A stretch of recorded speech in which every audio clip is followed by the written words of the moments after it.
Hello दोस्तों। तो आज की वीडियो स्टार्ट करते हैं लो एफिकेसी ऑफ डायरेटिक्स से। तो आज की वीडियो में हम ये सीखेंगे कि लो एफिकेसी ऑफ डायरेटिक्स को क्यों लो कंसीडर किया गया है।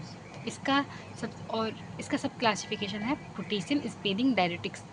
तो आज की वीडियो में हम ये भी सीखेंगे कि इसका मैकेनिज्म कैसे कैसे होता है, ये ड्रग कहाँ पर वर्क करती हैं, नेफ्रॉन की कौन सी साइट है जिस पे ये वर्क करती हैं और किस तरीके से वो हमारी यूरिन आउटपुट को इंक्रीज़ करती हैं। तो आज की वीडियो स्टार्ट करते हैं। तो पोटेशियम स्पेरिंग डायरेटिक्स में आता है स्पायरनोलैक्टोन, ये ड्रग के नेम हैं इन अमाइलोराइड्स। तो फिर स्टार्ट करते हैं आज का मैकेनिज्म।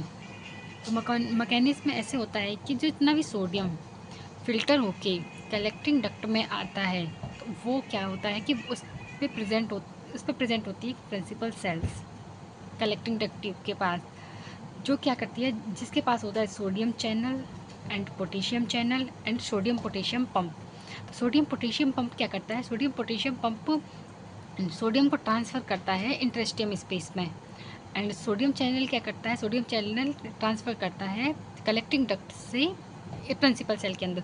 पोटेशियम के साथ क्या होता है, पोटेशियम प्रिंसिपल सेल से ट्रांसफ़र करता है पोटेशियम को कलेक्टिंग डक्ट में। अब जितना भी सोडियम आ रहा है वो सोडियम चैनल के थ्रू वो एंटर कर जाएगा प्रिंसिपल सेल्स में, और प्रिंसिपल सेल से वो एंटर करता है इंटरेस्टियम स्पेस में। तो इस सोडियम के अंदर आने की वजह से कलेक्टिंग डक्ट में क्रिएट हो जाता है नेगेटिव चार्ज, और जितना ज़्यादा सोडियम अंदर जाएगा उतना ही नेगेटिव चार्ज ज़्यादा कलेक्ट होगा। और अब इलेक्ट्रोनेगेटिविटी इंटरफेरेंस कर गई, तो इसको मैनेज करने के लिए पोटेशियम को कलेक्टिंग डक्ट में आना पड़ेगा, क्योंकि नेगेटिव पॉजिटिव चार्ज बैलेंस करेंगे चीज़ों को। तो पोटेशियम चैनल के थ्रू वो प्रिंसिपल सेल से पोटेशियम कलेक्टिंग डक्ट के अंदर आता है।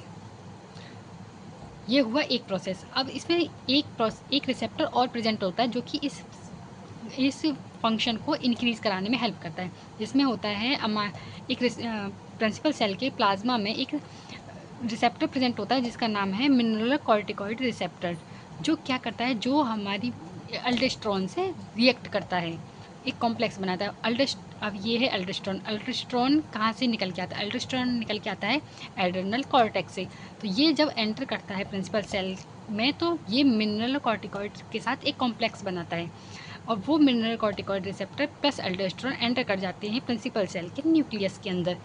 अब क्या होगा, न्यूक्लियस के अंदर ये ट्रांसक्रिप्शन प्रोसेस शुरू होगा। ट्रांसक्रिप्शन के बाद ट्रांसलेशन प्रोसेस होगा।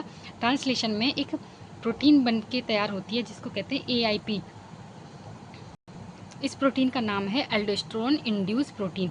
ये क्या करता है, ये जो दो भी सोडियम के फैक्टर्स थे जो सोडियम के चैनल से इनको एक्टिव कर देता है, जिससे कि इलेक्ट्रोनेगेटिविटी ज़्यादा रहे और पोटेशियम का आउटपुट ज़्यादा रहे।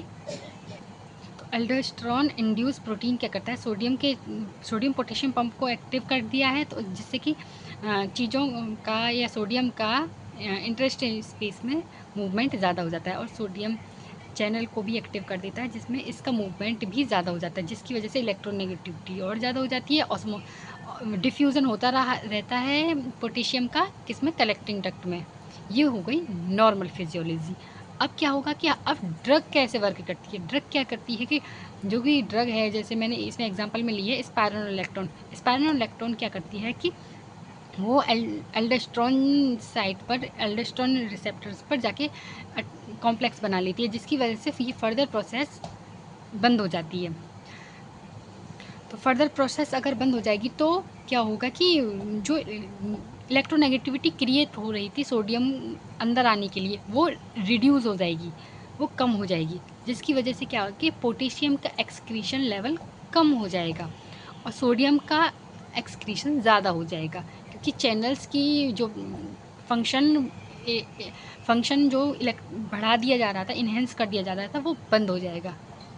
तो यही होता है स्पायरल कैसे कैसे वर्क करती है। अब इसमें दोबारा से रिवाइज करते हैं। जो स्पायरनोलैक्टोन होते हैं वो एल्डोस्टेरोन मिनरल कॉर्टिकॉइड जो कॉम्प्लेक्स बनता है उसको इनहिबिट कर देता है, क्योंकि एल्डोस्टेरोन की जगह पर स्पायरनोलैक्टोन जो ड्रग है वो अटैच हो जाता है, जिसकी वजह से ये फर्दर प्रोसेस बंद हो जाती है। जो ट्रांसलेशन हो रहा था वो बंद हो जाएगा। इस ट्रांसलेशन बंद होने की वजह से क्या होगा कि जो चैनल को एक्टिव कर दे रहा था वो एक्टिव नहीं करेगा, जिसकी वजह से सोडियम का इंटेक कम हो जाएगा, सोडियम का एक्सक्रीशन कलेक्टिंग डक्ट से यूरिन में ज़्यादा हो जाएगा और पोटेशियम का एक्सक्रीशन भी कम हो जाएगा, क्योंकि चैनल इतना फंक्शनली वर्क नहीं करेंगे। तो थैंक यू, आज की वीडियो में हमने यही सीखा।